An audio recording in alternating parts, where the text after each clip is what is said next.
എനിക്ക് പണ്ടോട്ട് ഡോക്ടർ ആവാന്നുള്ളത് എനിക്ക് അത്രക്ക് ആഗ്രഹം. കാരണം ഞാൻ എൻ്റെ ബാപ്പാനെ കണ്ടതൊക്കെ ഞാൻ ചെറിയ പ്രായത്തിൽ ഫുൾ ഹോസ്പിറ്റലായിട്ടാണ് ഞാൻ കണ്ടത്. ഫസ്റ്റ് ബാപ്പാക്ക് അറ്റാക്ക് വന്ന സമയത്ത് ഇങ്ങനെ ആംബുലൻസ് കൊണ്ടുപോകുന്ന സമയത്ത് ഞാൻ ആ വയൽ വഴി ഓടി എന്നെയും കൂടി കൂട്ടുമോ പറഞ്ഞിട്ട് എനിക്ക് അത്രത്തോളം ഒരു കരച്ചിലായിരുന്നു.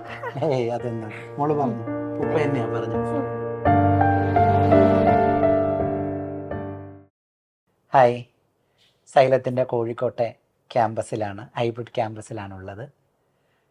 മിൻഹയാണ് കൂടെ ഇരിക്കുന്നത്. കോഴിക്കോട്ടെ ഹൈബ്രിഡ് ക്യാമ്പസിൽ ഇങ്ങനെ സങ്കടം വരുമ്പോഴും ടെൻഷൻ വരുമ്പോഴൊക്കെ ഓരോരുത്തർ വന്ന് കുറേ വിശേഷമൊക്കെ പറഞ്ഞ് തണുത്തിറങ്ങിപ്പോകുന്ന റൂമാണ് എൻ്റെ റൂം. ഇടയ്ക്ക് ഇങ്ങനെ മിൻഹയും വന്നിരിക്കാറുണ്ട്, കുറേ കഥയൊക്കെ പറയാറുണ്ട്.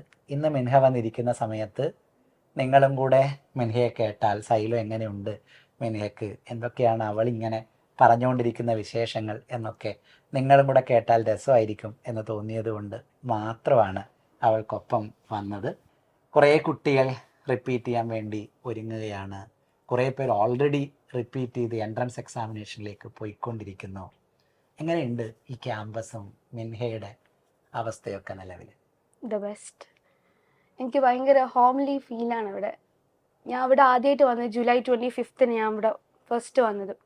ആദ്യം 12th കഴിഞ്ഞ പാട് ഞാൻ ക്രാഷിന് പോയിരുന്നു. കണ്ണൂർ ഞങ്ങൾക്ക് ക്രാഷ് ഉണ്ടായിരുന്നു. പക്ഷെ സത്യം പറഞ്ഞാൽ നീറ്റ് എന്താണെന്ന് എനിക്കറിയില്ലായിരുന്നു. സത്യമായിട്ടും എനിക്കറിയില്ല നീറ്റ് എന്താണെന്നുള്ളത് എനിക്കറിയില്ലായിരുന്നു. എനിക്കൊരു ഫോറിൻ ഡിഗ്രി എടുക്കണം എന്നായിരുന്നു എൻ്റെ ആഗ്രഹം. MBBS പുറത്തു പോയി എടുക്കുക അങ്ങനെയുള്ളതായിരുന്നു എൻ്റെ ആഗ്രഹം. അപ്പോൾ ഞാൻ ഇങ്ങനെ ജർമ്മൻ ലാംഗ്വേജ് ഞാൻ 10th കഴിഞ്ഞ പാട് ജസ്റ്റ് പഠിച്ചിരുന്നു. എനിക്ക് ആകെ ഇപ്പോൾ ഓർമ്മ ഉള്ളത് ബ്യൂണോന്നാണ്. ഗുഡ്, ഒരു ചോക്ലേറ്റിൻ്റെ പേരായതുകൊണ്ട് മാത്രമേ എനിക്ക് ഓർമ്മ, ബാക്കിയൊന്നും എനിക്ക് ഓർമ്മയില്ല. അപ്പം അങ്ങനെ എനിക്ക് പുറത്തുള്ള ഡിഗ്രി എടുക്കണം എന്നുള്ള ആഗ്രഹമുള്ളതുകൊണ്ട് MBBS എടുക്കാന്നുള്ള, എനിക്ക് പണ്ടോട്ട് ഡോക്ടർ ആവാന്നുള്ളത് എനിക്ക് അത്രക്ക് ആഗ്രഹം. കാരണം ഞാൻ എൻ്റെ ബാപ്പാനെ കണ്ടതൊക്കെ ഞാൻ ചെറിയ പ്രായത്തിൽ ഫുൾ ഹോസ്പിറ്റലായിട്ടാണ് ഞാൻ കണ്ടത്. ഞാൻ നേരത്തെ സാറൊക്കെ പറഞ്ഞിരുന്നു, ഞാൻ ചെറുപ്പത്തിൽ ഞാനൊരു UKG ഫസ്റ്റ് സ്റ്റാൻഡേർഡ് പഠിക്കുന്ന സമയത്ത് ഞങ്ങളെ വീട്ടിൻ്റെ ഫ്രണ്ടിൽ റോഡില്ല, വയലാ. ഫസ്റ്റ് ബാപ്പാക്ക് അറ്റാക്ക് വന്ന സമയത്ത് ഇങ്ങനെ ആംബുലൻസ് കൊണ്ടുപോകുന്ന സമയത്ത് ഞാൻ ആ വയൽ വഴി ഓടി എന്നെയും കൂടി കൂട്ടുമോ പറഞ്ഞിട്ട്. പിന്നീട് ബാപ്പാക്ക് ഞാൻ 9th പഠിക്കുമ്പോൾ ബാപ്പാക്ക് അറ്റാക്ക് വന്നിരുന്നു. അപ്പോൾ അറ്റാക്ക് വന്ന സമയത്ത് ബാപ്പ ICUലായിരുന്നു കുറേ, 1 മാസത്തോളം അങ്ങനെ ഇതായിരുന്നു. എന്നിട്ട് വീട്ടിലേക്ക് വന്ന സമയത്ത് ബാപ്പ എനിക്കൊരു ബുക്ക് തന്നു. ആ ബുക്കിൽ ഞങ്ങൾക്ക് ഫർദ് നിസ്കാരം കള്ള ആക്കാൻ പാടില്ല എന്നാണ്.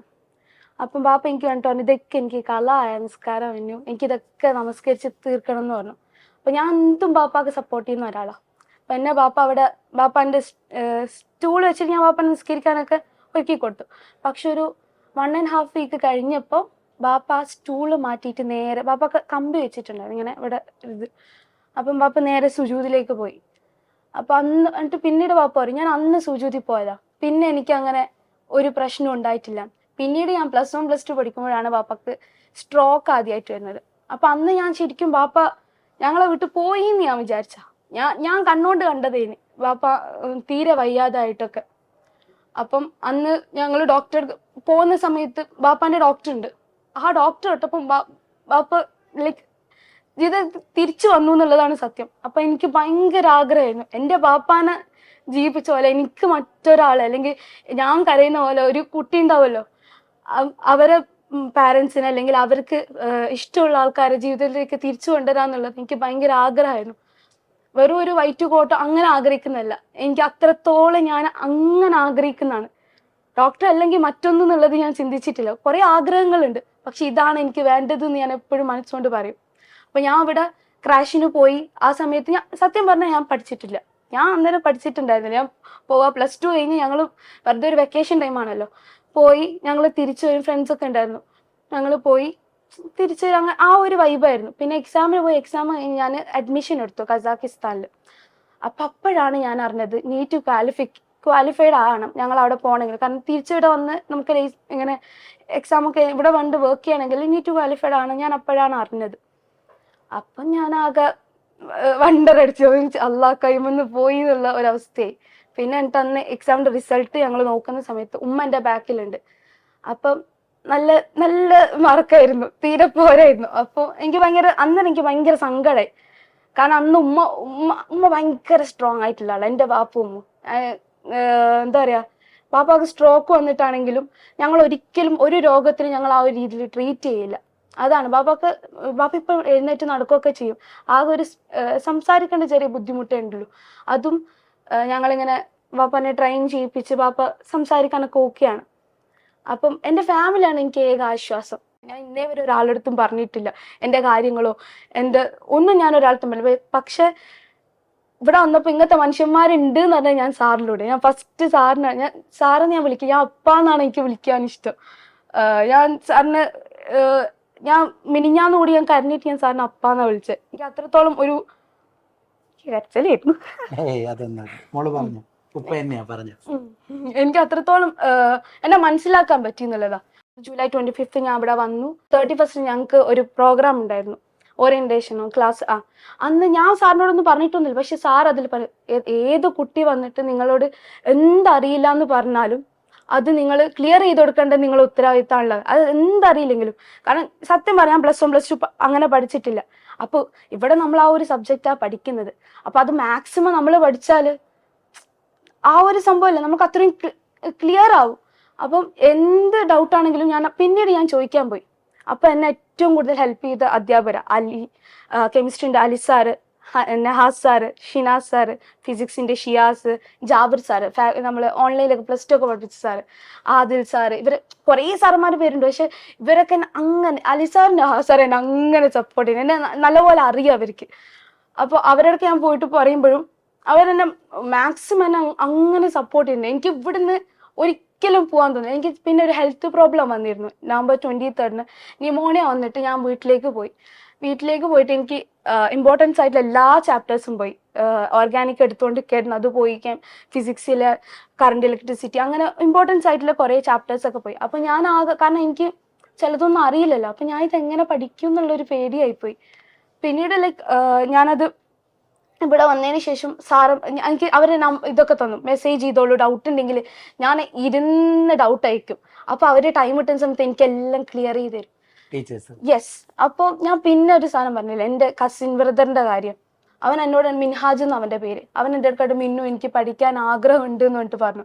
ഞാൻ അവനക്ക് കോണ്ടാക്ട് ചെയ്ത് കൊടുത്തത് ഇവിടുത്തെ ഒരു ഇംഗ്ലീഷിന്റെ സാറിനെ, ഫാക്കൾട്ടി 8th സ്റ്റാൻഡേർഡിൽ പഠിപ്പിക്കുന്നത്. ആ സാറിന് അവനക്ക് ഇൻസ്റ്റഗ്രാമിലെത്തോ ഞാൻ അതിന് സാറിൻ്റെ അടുത്ത് മെസ്സേജ് ചെയ്യിപ്പിച്ചു. നീ എന്താണോ എന്നോട് പറഞ്ഞത് അതുപോലെ തന്നെ സാറിൻ്റെ അടുക്ക പറഞ്ഞു എന്ന് പറഞ്ഞു. അപ്പൊ അവനിങ്ങനെ പറഞ്ഞു, അവന്റെ കാര്യങ്ങൾ പറഞ്ഞപ്പോൾ ഒരു 15 മിനിറ്റ്സിനുള്ളിൽ സാറ് റിപ്ലൈ കൊടുത്തു. ഞാൻ ഇതാണ് സൈലം. അത്രയും തിരക്കുള്ള ഒരാൾക്കാർ കുട്ടികൾക്ക് അത്രത്തോളം സപ്പോർട്ടീവ് ആണ് എന്നുള്ളതാണ് ഞാൻ കണ്ട്. എൻ്റെ സൈലം എന്ന് പറയാൻ എനിക്കിഷ്ടം.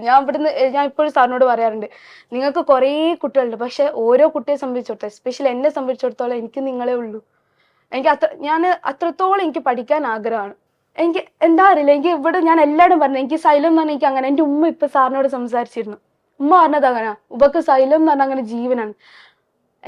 ഓരോ ആൾക്കും അത് വെറുതെ പറയുന്നതായിരിക്കും, അങ്ങനെ ഒരു തോട്ട് വരും. പക്ഷെ അങ്ങനെയല്ലേ, എന്നെ സംബന്ധിച്ചിടത്തോളം അത്രത്തോളം എനിക്കിഷ്ടമാണ്.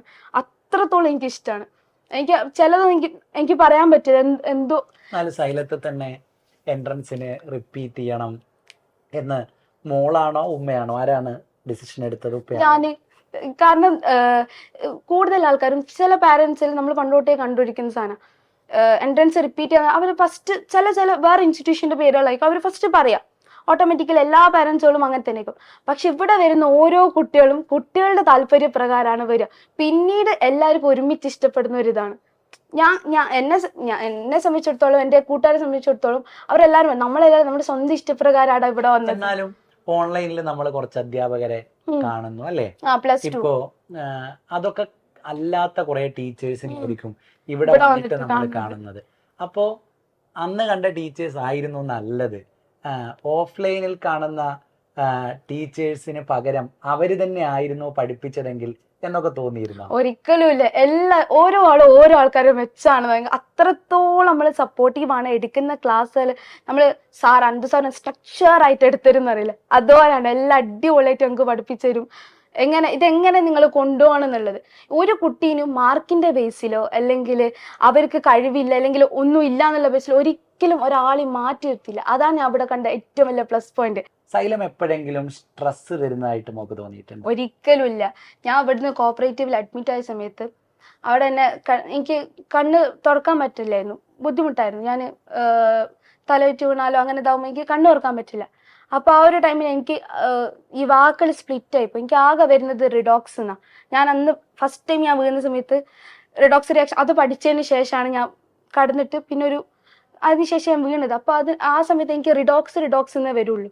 അപ്പോൾ ഞാൻ അവിടെ കിടക്കുന്ന സമയത്ത് ഒരു നേഴ്സ് വന്നിട്ട് ഞാൻ ഓക്കെ ആയിട്ട് എന്നോട് ചോദിച്ചു, അത്രയ്ക്ക് സ്ട്രെസ്ഫുൾ ആണോ അവിടെയും ചോദിച്ചു. അപ്പം ഞാൻ പറഞ്ഞു ഞാൻ അങ്ങനെ എനിക്ക് കഴിയുന്നില്ല. എന്നിട്ട് ഞാൻ ഇങ്ങനെ എഴുന്നേറ്റ് നിന്നിട്ട് ഞാൻ പറയാം ഒരിക്കലുമില്ല, ഓരോ കുട്ടിയൊക്കെ പേഴ്സണലി ഉണ്ടാവുന്നതാണ്, അല്ലാത്ത ഒരിക്കലും ഞങ്ങളെ ക്യാമ്പസ് എന്ന് പറഞ്ഞാൽ. എന്നിട്ട് എന്നോട് മെൻറ്റേഴ്സ് പറയാം എനിക്ക് സുഖമില്ലല്ലോ ഈ എന്താ ഇങ്ങനെ പറയണേന്ന് ചോദിച്ചു. അപ്പോൾ ഞാൻ ഓർക്കത്താല എനിക്ക് അത്രത്തോളം ഇഷ്ടമുള്ള സ്ഥലമാണ്. ഒരിക്കലും സ്ട്രെസ്ഫുൾ ക്യാമ്പസ് അല്ല, ഞാൻ 100% ഉറപ്പിച്ചു പറയുന്നത്. കാരണം നമ്മൾ പേഴ്സണലി നമുക്ക് എല്ലാവർക്കും വിഷമങ്ങളും സങ്കടങ്ങളും എല്ലാം ഉണ്ടാവും. അത് ഇവിടുന്ന് MBBS കിട്ടിപ്പോയ കുട്ടികൾക്ക് ഉണ്ട്. ഇപ്പോൾ കുറേ ആൾക്ക് പെൻഡിങ്സും ഇതൊക്കെ ഉണ്ടാവും. ഈ എല്ലാവർക്കും ഈ MBBS കിട്ടിയ എല്ലാ കുട്ടികൾക്കും പെൻഡിങ്സും ഇതൊക്കെ അവരിതൊക്കെ തരണം ചെയ്തിട്ടാണ് പോയത്. അപ്പം നമുക്കും ഇങ്ങനെ ഹെൽത്ത് ഇഷ്യൂസ് ഒക്കെ വരുമ്പോഴും ഇതും നമ്മളും ഈ സമയം കടന്നു പോകുന്നു അറിയില്ല. അതുപോലെ തന്നെയാണ്. അല്ല ഞാൻ ചോദിച്ചതേ, എപ്പോഴും പറയും പിന്നെ സ്ട്രെസ് ഒന്നും ഉണ്ടാവില്ല, എല്ലാരെയും ചേർത്ത് പിടിക്കുന്ന പറയും. ആനന്ദ് സാറ് വന്നിട്ട് സൈലോ ഇങ്ങനെ എല്ലാരെയും ചേർത്ത് പിടിക്കുമെന്ന് പറയും. നിങ്ങളൊക്കെ ഇത് പറയും, പക്ഷേ നിങ്ങളുടെ ക്യാമ്പസിലെ ടീച്ചേഴ്സ് സത്യത്തിൽ ഇങ്ങനെ തന്നെയാണോ? നിങ്ങളെ പോലെ തന്നെയാണോ ടീച്ചേഴ്സ് എന്നൊക്കെ എന്നോട് ആളുകൾ എപ്പോഴും ചോദിക്കും. അപ്പോൾ ഞാൻ പലപ്പോഴും അതിൻ്റെ ഉത്തരം പറയാറുണ്ട്. പക്ഷെ ഞാനല്ല അതിൻ്റെ ഉത്തരം പറയേണ്ടത്. ആ ടീച്ചേഴ്സിനെ കേട്ട, ആ ടീച്ചേഴ്സിനെ അടുത്തിരുന്ന മിൻഹയെ പോലുള്ളവരാണ്. അവർ കെയർ ചെയ്യുന്നുണ്ടോ, അവർ മനസ്സിലാക്കുന്നുണ്ടോ, അവർ നമ്മളുടെ ഫ്ലക്ച്വേഷൻസ് മനസ്സിലാക്കുന്നുണ്ടോ, നമ്മൾ മാർക്ക് കുറഞ്ഞവരായിരുന്നു, സ്വപ്നം കൊണ്ടാണ് ഇങ്ങോട്ടേക്ക് വന്നത്, അങ്ങനെ സ്വപ്നമുള്ള ഒരാളെ എൻട്രൻസിൽ എത്തിക്കാൻ വേണ്ടി അയാൾക്ക് അടുത്തിരുന്ന് പറഞ്ഞു കൊടുക്കണം എന്ന് മനസ്സിലാക്കുന്ന ടീച്ചേഴ്സ് സൈലത്തിലുണ്ടോ എന്ന ചോദ്യത്തിന്റെ ഉത്തരം സത്യത്തിൽ മിൻഹയ പറയുന്നത്. അതുകൊണ്ടാണ് ഞാൻ ആ ചോദ്യം ചോദിച്ചത്. ഞാൻ ആദ്യം പറഞ്ഞിരുന്നു നഹാസ് സാർ, അലി സാർ, അങ്ങനെ എനിക്ക് എടുത്ത് പേര് പറയാത്ത കുറെ അധ്യാപകന്മാരുണ്ട്. ഞാനൊന്ന് ചുമക്കുമ്പോഴത്തേക്ക് അവർ ഓടി വരും. ഈ RRP സാറുണ്ട്, ഞാൻ രജീഷ് രാധാകൃഷ്ണൻ സാർ, ഞങ്ങൾക്ക് ഫിസിക്സ് എടുക്കുന്ന അധ്യാപകനാണ്. എന്നെ നല്ലപോലെ അറിയാം. ഞാൻ സാറിൻ്റെ ക്ലാസ്സിൽ നിന്ന് ഫസ്റ്റ് ചുമക്കാനൊക്കെ തുടങ്ങിയത്. അന്ന് ഞാൻ സാറിൻ്റെ ക്ലാസ്സിൽ ഞാനൊരു കാര്യം പറഞ്ഞിരുന്നു. സാർ പറഞ്ഞു നീ റെസ്പോണ്ട് ചെയ്യുന്ന കുറച്ച് സമയം ഒന്ന് കുറക്കുന്നത്. അപ്പം ഞാൻ എഴുന്നേറ്റ് നിന്നിട്ട് പറഞ്ഞു, ഇപ്പം എൻ്റെ ഉമ്മ ഒരു അധ്യാപികയാണ്. അപ്പം ഞാനിപ്പം ഇവിടുന്ന് ക്ലാസ്സിൽ നിന്ന് റെസ്പോണ്ട് ചെയ്യുന്ന കുറച്ചാൽ എൻ്റെ ഉമ്മാൻ്റെ ക്ലാസ്സിൽ അങ്ങനെ ആയിരിക്കും അവസ്ഥ. അപ്പം ഞാൻ അത്രത്തോളം ഞങ്ങളെ ചേർത്ത് പിടിക്കുന്ന അധ്യാപകരാണ്. അത് എനിക്ക് ഇവിടെ വന്നിട്ട് അങ്ങനെ ഫീൽ ചെയ്തു. ഞങ്ങൾ ഡൗട്ട് ക്ലിയറൻസിന് വന്നാലും അവർ ഞങ്ങളെ നിങ്ങൾ അവിടെ നിന്നോ, നിങ്ങൾക്ക് ഡൗട്ട് ഉണ്ടെങ്കിൽ അടുത്ത ഞങ്ങൾ പേര് വെച്ച് അവിടെ വെക്കും. എന്നിട്ട് ഒരാൾ പോയാൽ അവിടുന്ന് വിളിക്കും, മിൻഹ വന്നോ എന്ന് എന്നിട്ട് വിളിക്കും. അപ്പോൾ അത്രത്തോളം നിങ്ങൾ ടൈം വേസ്റ്റ് ചെയ്യണ്ട എന്നുള്ള രീതിയിലാണ് അവർ വിളിക്കുന്നത്. അങ്ങനെ ഞങ്ങൾ പോയിട്ട് അവിടെ ഇരിക്കും. എന്നിട്ട് അത് പഠിപ്പിച്ചതിന് ശേഷം ഇപ്പോൾ ഓക്കെ അല്ലേ, നീ ഓക്കെ, അവരിങ്ങോട്ടേക്ക് ചോദിക്കും ഞങ്ങളോട്. അപ്പം ഞങ്ങൾ സാറിനോടും ചോദിക്കും, സാർ ഓക്കെ അല്ലേ. അത്രത്തോളം നമ്മളെല്ലാവരും അത്രത്തോളം ഫ്രണ്ട്ലി ആണ്. ഞങ്ങളെ പഠിപ്പിക്കുന്ന കാര്യത്തിലായാലും എന്തിനും. പഠിപ്പ് മാത്രമല്ല കേട്ടോ, അത്രത്തോളം നമ്മളൊരു സുഹൃത്തെന്ന രീതിയിൽ, സഹോദരി എന്ന രീതിയിൽ അങ്ങനെ ഞങ്ങളെ സാറിപ്പം എന്നെ മോളെന്ന രീതിയിൽ കൊണ്ടുപോകുന്നില്ല. അതുപോലെ എല്ലാവരും ഭയങ്കര സപ്പോർട്ടീവാണ്. അത്രയും ഇഷ്ടമുണ്ട് എല്ലാവർക്കും. സ്നേഹം എന്ന് പറയുന്നത് അത്രയും പ്യുവർ ആയിട്ടുള്ള സാധനമല്ലേ, അത് ഇവിടുന്ന് എനിക്ക് കിട്ടുന്നുണ്ട് സർ. അപ്പോൾ ആ വിശേഷം പറയാൻ മാത്രമാണ് മിൻഹീദ് എപ്പോഴും എന്നോട് പറയാറുള്ളതാണ്. അവൾ പറഞ്ഞ പോലെ ബാപ്പയാണ് എൻ്റെ മാഷല്ല എന്ന് പറഞ്ഞ് എപ്പോഴും എൻ്റെ അടുത്ത് വന്നിരിക്കാറുള്ള മോളാണ്. അപ്പോൾ അവൾ നിങ്ങളോട് പറയുന്നത് നിങ്ങൾ കേൾക്കണം. അപ്പോൾ സൈലത്തിലേക്ക് റിപ്പീറ്റേഴ്സിനെ പുതുതായി ക്ഷണിച്ച് തുടങ്ങി. അപ്പോൾ അടുത്ത വർഷത്തെ റിപ്പീറ്റേഴ്സ് വന്നു തുടങ്ങുമ്പോൾ കുറേ പേര് അഡ്മിഷൻ എടുത്തുകൊണ്ടിരിക്കുകയാണ്. എല്ലാ ദിവസവും റിപ്പീറ്റേഴ്സിൻ്റെ അഡ്മിഷൻ ഇങ്ങനെ വൈകുന്നേരം ആകുമ്പോഴത്തേക്ക് കൂടി വരുന്നുണ്ട്. അപ്പോഴൊക്കെ സത്യത്തിൽ എനിക്ക് ഭയങ്കര ടെൻഷനാണ്. കാരണം ആരാണ് ഇവരൊക്കെ, ആരായിരിക്കും സൈലത്തിലേക്ക് റിപ്പീറ്റ് ചെയ്യാൻ വരേണ്ടത് എന്നതിനെക്കുറിച്ച് ഞങ്ങൾക്കൊരു കോൺസെപ്റ്റ് ഉണ്ട്. ആ കോൺസെപ്റ്റ് ഇതുപോലുള്ളവരാണ് സൈലത്തിലേക്ക് വരേണ്ടത് എന്നതാണ്. ഒരുപാട് സ്വപ്നമുള്ള, ഒരുപാട് പാഷനുള്ള, എനിക്ക് പഠിക്കണം, എനിക്ക് കിട്ടണം എന്ന ആഗ്രഹമുള്ള മക്കളാണ് റിപ്പീറ്റ് ചെയ്യാൻ അടുത്ത വർഷം സൈലത്തിലേക്ക് വരേണ്ടത്. നിങ്ങൾ ഓടി ഇങ്ങോട്ടേക്ക് വരിക.